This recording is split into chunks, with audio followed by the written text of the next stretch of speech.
Hi, leader. Welcome back. So happy you are here for another podcast episode of the Dr. Denise Simpson podcast. I'm Denise Simpson. So happy that you are here. If we're new, welcome to the world of contemplative leadership. It's a very unique approach where we contemplate, we reflect before we take massive action. Now, listen, a lot of us are um, in high pressure roles, right? We're leading our nonprofits, we're leading our for profits, we are founders, we are CEOs, we are VPs, we are mid level managers, we're directors, supervisors, first time managers. And there's a lot of pressure around our roles. There's so many of us who are focused on the facts of our roles, right? The facts of leadership. This is the objective knowing, right? This is the empirical research. Here are the strategies. Here is what has shown if you apply this very specific strategy in your workplace, and here's how you can the implication is you're going to be able to impact your staff if you do this. Those are facts. And a lot of us leaders out here, because of our high pressure, highly demanding roles, we are so heavy on the facts. And I'm here to tell you that that's not all you need. Facts alone will not save your leadership. There's actually something else that I'd like for you to consider. Ooh, what could that be? If facts is everything, Denise, what do you mean? Aren't you a researcher? Don't you provide facts? Don't you provide empirical research in this industry? And now you're telling me that that alone is not going to save leadership? I'm telling you, there's something else that we want to consider as well. And it's not this or that. No, it is this and that. And what is that? I'm talking about the truth because we have facts. No doubt, we are measured by the impact of these facts, right? This is what KPIs are, key performance indicators. Here's why we have strategic plans, because we need to fulfill these strategies, because we think if we do these strategies, we're going to meet these measurements. And oh, by the way, we're measured by this. So those are facts. Right? Those are facts. I deal in facts. By the way, I work with so many organizations that come to me because they go, "Oh, well, you're full of facts. You're the walking embodiment of empirical research. Don't you have a PhD in leadership studies? I'm going to hire you because you have all the facts." And I say, "Okay, I got the facts. But now show me the leader that I'm going to help, because it's in the truth of that leader that I need to learn more about." So you got facts and then you have truth. And it's not facts or truth. No, it is facts and the truth. Now, if you're rolling your eyes at me, I get it. I was rolling my eyes at myself for many, many years because this is the field, this is the path that I have followed. Objective knowing. Hmm? Listen, I have shelves over here with books by biologists, chemists, physicians, organizational psychologists, all of the medical science experts are on my shelves over here. I've got like 1,000 books over here that from authors, from expert authors who are so focused on statistics and so focused on facts, but they're missing the other half of the coin here, right? There's two sides to the coin, two sides to the same coin. So yeah, give me those facts. But now the way I interpret these facts are going to be very different than the way Sheila interprets these facts, the way Thomas interprets these facts, the way Maria interprets these facts. That's the truth. Individual truth. That's the subjective knowing versus the objective knowing. I mean, we still need science, verifiable, measurable facts, right? And these facts are so important, right? I mean, listen, I am a researcher, so I know about facts. And I know how important it is for leaders out here. But I just want to bring you a different perspective from a contemplative leader. And that is, yeah, I'm going to take those facts. Cool. Thank you. And by the way, those facts are all neutral. They're neutral. They're not good or bad or indifferent. They're just there. They're neutral.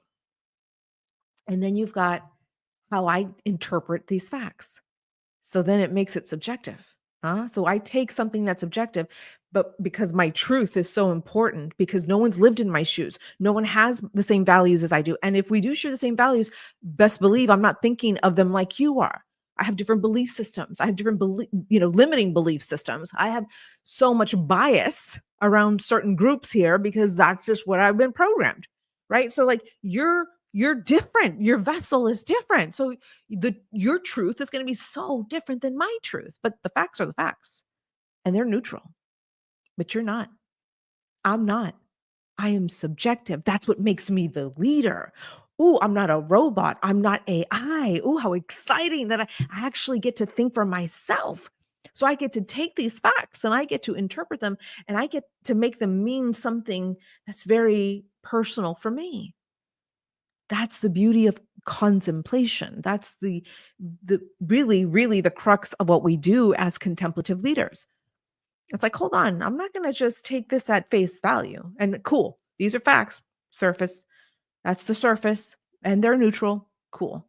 But I'm going to take this 10 layers deeper. I'm going to take these facts and I'm going to take them 10 layers deeper so that I can find what's true for me. Right? So here's a fact. Employee engagement will raise by 23% if the leader demonstrates behavior that represents psychological safety. That's a fact. Okay, cool. Thanks for the research, Denise. Glad you pulled all that data together for me. So now what's my truth? So I get to see those facts. I get to see that one fact. I go, well, what does that mean for me then? Ooh, contemplation looks like, well, Denise, I actually am concerned about this because I, the leader, don't feel psychologically safe in my role, actually. Nobody looks like me, no one sounds like me, no one talks like me. I'm the double only here. I'm the only woman and the only Mexican here in this group. That's what a double only looks like, right? And so like I'm suffering from that myself. So how am I going to provide psychological safety for my team of 10? Oh my goodness, contemplation. So that's where we take a fact and then we contemplate that. And guess what? It's not like a 10-day quiet retreat, right? No, it's like, okay, so that's a fact, but now how is that true for me? That's the question. How can that be true for me? And then you get a little deeper into how and what that fact means to you and to your leadership. So that's just a very basic level example, right? I love to always use the analogy of the anchor, right? Contemplatives like you and I, we're anchors. So here's the sea. Ooh, it's raging, my friend. It is raging. You are the captain of that boat and you have a team of 10. You got 10 sailors on there, but you're the captain.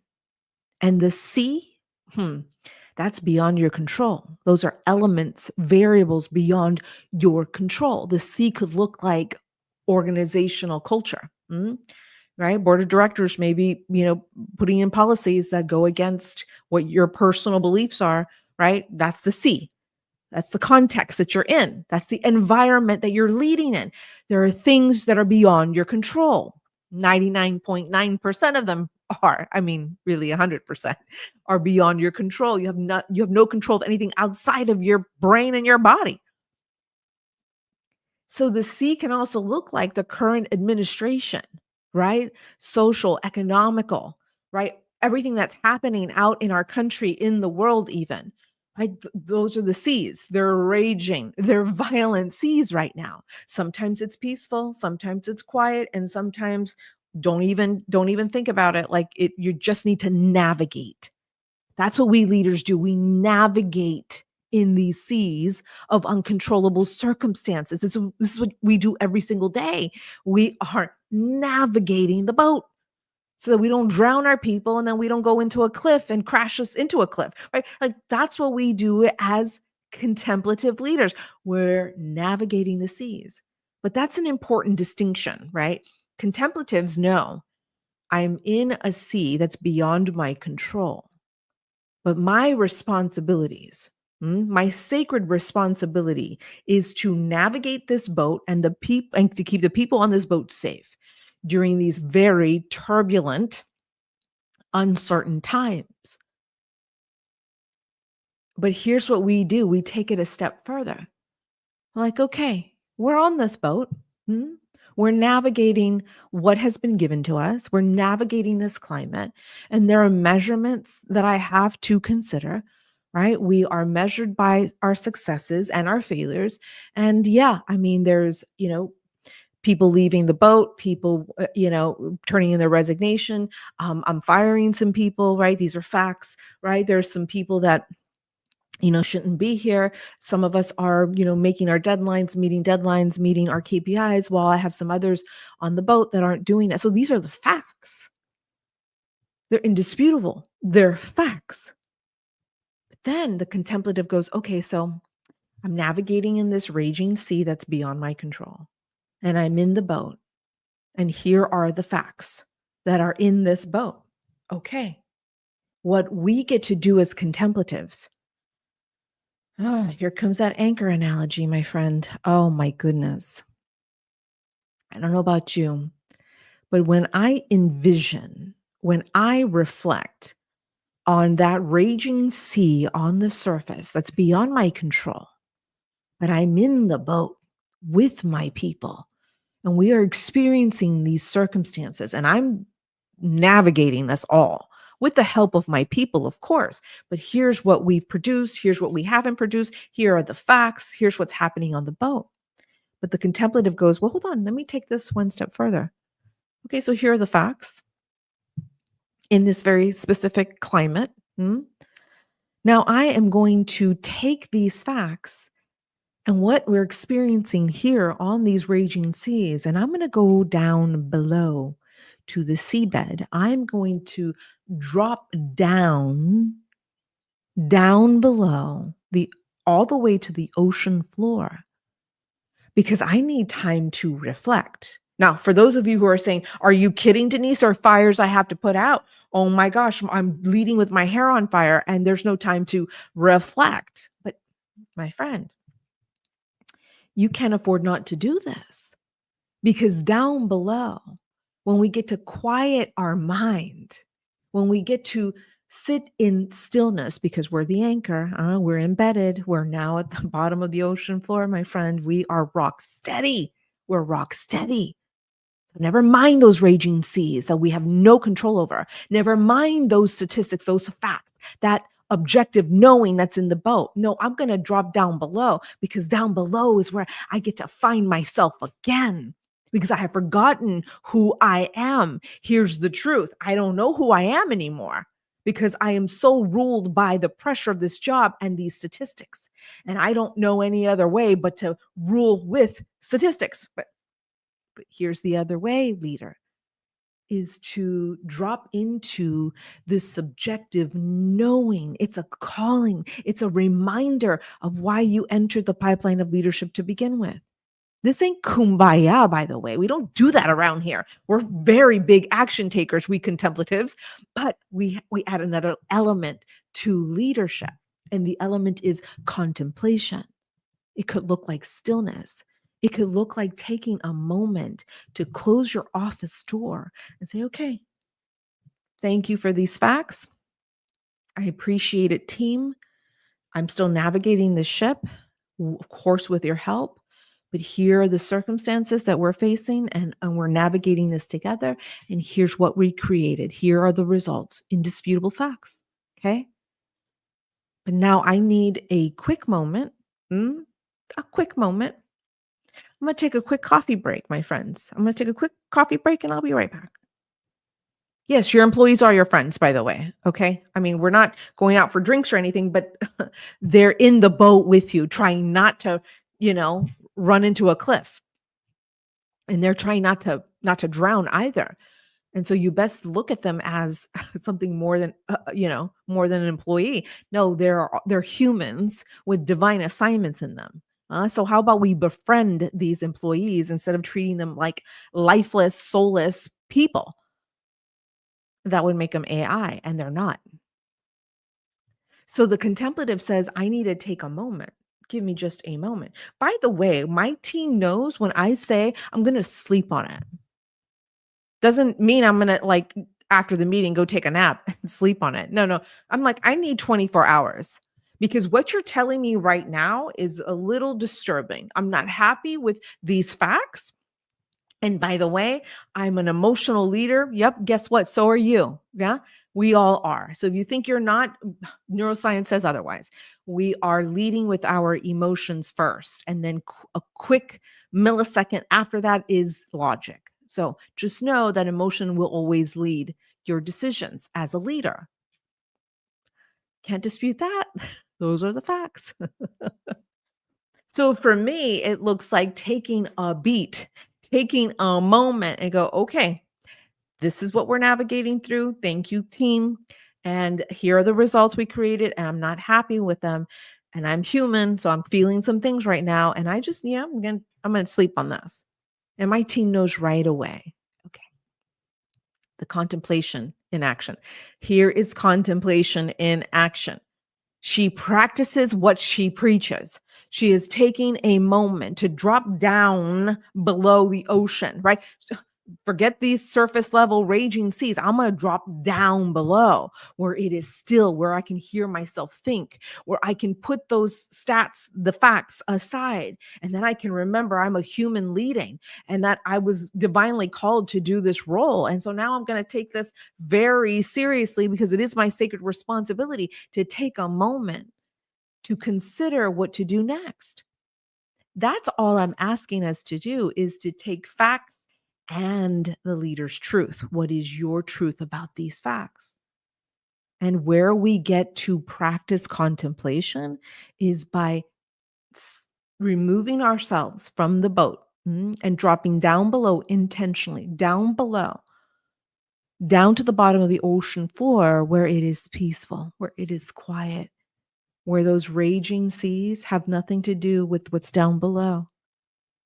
It anchors your nervous system. It anchors a deeper knowing of who you are and what you were called to do in this lifetime. I mean, if you're questioning your purpose right now in leadership, this is the solution. So it is objective knowing with the facts, the empirical research. My goodness, thank goodness for researchers out here doing the dang thing, providing us with all this very rich data. But now, leader, where are you? Where are you? I can't find you anymore. Oh, you're over here in the truth. This is the embodied experience, the embodied living experience of the leader. Take those facts, and then now you ask yourself, how is that true for me? What does this mean? What do I make these facts mean? Right? This is the truth. Facts and truth. Facts alone will not save your leadership. I am proposing as a contemplative leader to now consider using facts and your truth to integrate who you are. Listen, I'm not dismissing facts. I will keep researching. I am a public academic for a reason. No, I'm not tied to a formal institution. I'm tied to my own institution that I created because I didn't want the shackles. I didn't want my hands tied. I didn't want to conduct research that they wanted me to conduct. No, I said, I'm going to do my thing because I'm in the caves. I'm in the tunnels with my people. I am molding the clay with my staff. I'm here on the ground marching with my people. I know about unfairness because I've lived through it. I know about injustice because I have lived through it. And now I'm here as a public academic so I can share this information. So I'm able to share my research, my empirical studies, everything that I've done over here. I want to share it with you.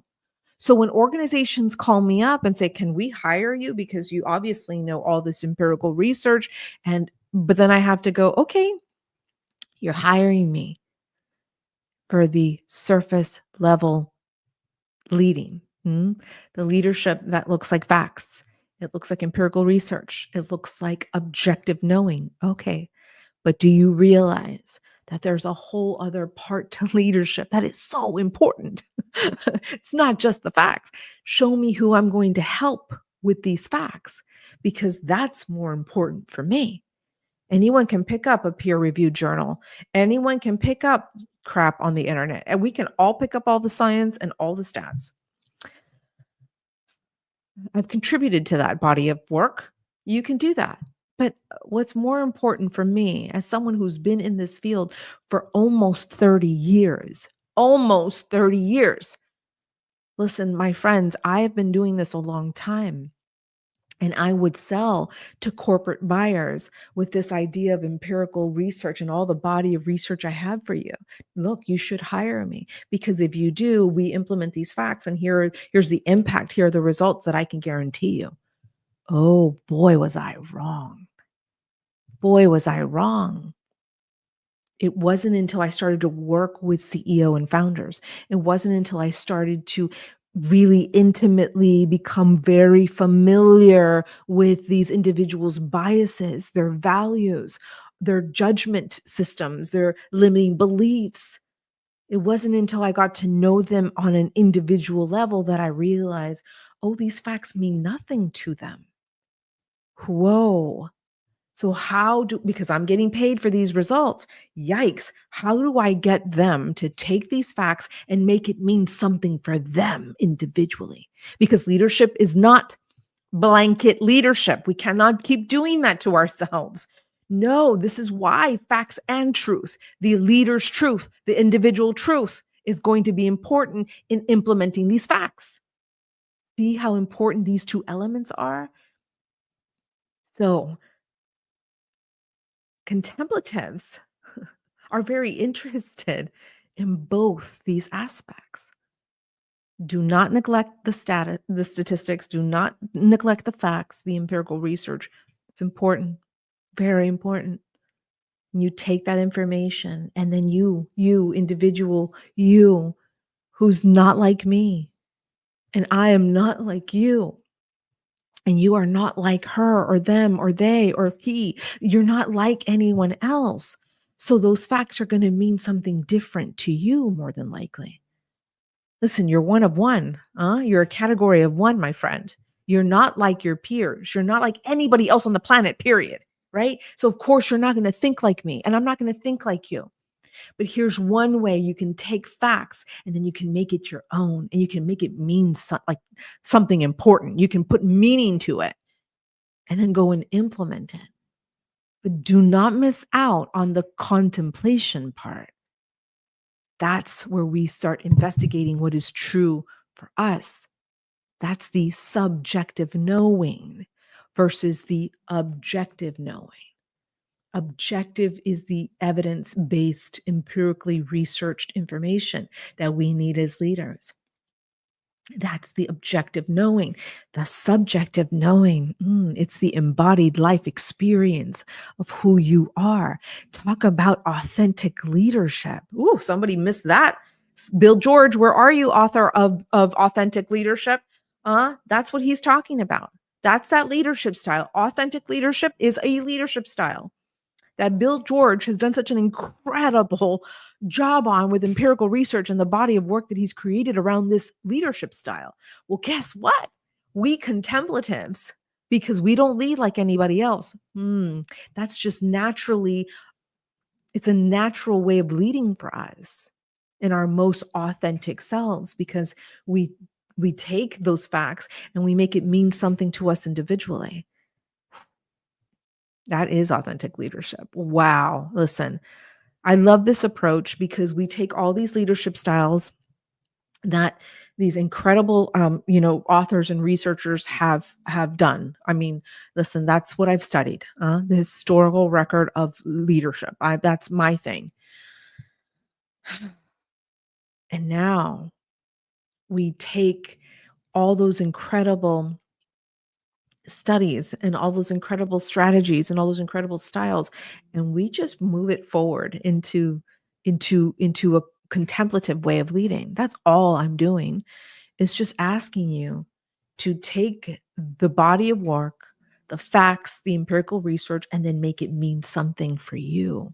Because when you make it mean something for you, then you get to go apply this information. Then you get to go and create impact because of how you decided to lead. Like this is what makes you the authentic leader that you are. You're like, yeah, I took a fact, I took a statistic, and I took it 10 layers deeper. And guess what? Some of my colleagues aren't doing that. They're not taking that moment. And I'm not talking about a full 24 hours like Denise has to take, but like I just took 30 minutes to just really think about what the statistic means to me and how can I embed that, embody that, imbue that, and how can I make it mean something for me and my team? That's what contemplative leaders do. Facts and truth. All right, leader. I hope you found today's episode helpful. Listen, I get really, really passionate about this conversation. When I talk to a contemplative, and I know who you are, oh my goodness, about half of my clients are contemplatives. These are people who um, they take surface level conversation. They take that and they drop into it, like they take it down 10 layers deep. And I know you're a contemplative because you're tired of the surface level conversation. You're tired of the surface level leadership. You want meaning to what you do. There's a lot of leaders out here who are leading from facts only, and you see them on the news and you know who they are. They're probably in your organization right now. They're probably leading your community right now. You may have voted them in. Listen, I'm not here to judge you. I will never undermine your brilliance, ever. Contemplatives do not do that to one another. I will never do that. But I want for you to start seeing for yourself how facts alone will not save your leadership. And if you are wanting deeper meaning, deeper purpose in how you're leading, then it's just taking those facts and taking a moment and making it mean something for you. Leader, if you want to go deeper with me, I am inviting you into a very sacred space. It's called the Sanctuary for Contemplative Leaders. It is free. It's away from Facebook. It's away from LinkedIn. It's away from all the social platforms. Sorry if I'm being tagged right now because wherever I'm streaming this, people are upset that I said what I said. But listen, you get to drop down to the bottom of the ocean floor with me. You get to anchor your leadership, anchor it into spiritual principles, right? That we get to talk about in a private setting. So don't worry about algorithms. Don't worry about doom scrolling. You're in a sacred space called the Sanctuary for Contemplative Leaders. It's free. It's free. So join me in there, explore. I do lives. I'll do, some individual coaching so that y'all could see what this looks like in real life, in real time, because I know this is a new approach, a new way of looking at leadership for a lot of us. And this is the place where we're going to be honest with each other, have courage. We're going to, practice contemplative leadership. I'll leave it at that. So you're going to want to join me. Check wherever you're watching this, in the description, in the captions, in the show notes, wherever you're watching this or listening to this, you will find a link to join me, or just go to my website at drdenisesimpson.com, drdenisesimpson.com, and go to my homepage or the tabs, and you'll see the sanctuary is ready for you. All right, leader. Thank you so much for your time today. Cannot wait to serve you inside the sanctuary. I'll see you over there. Take care.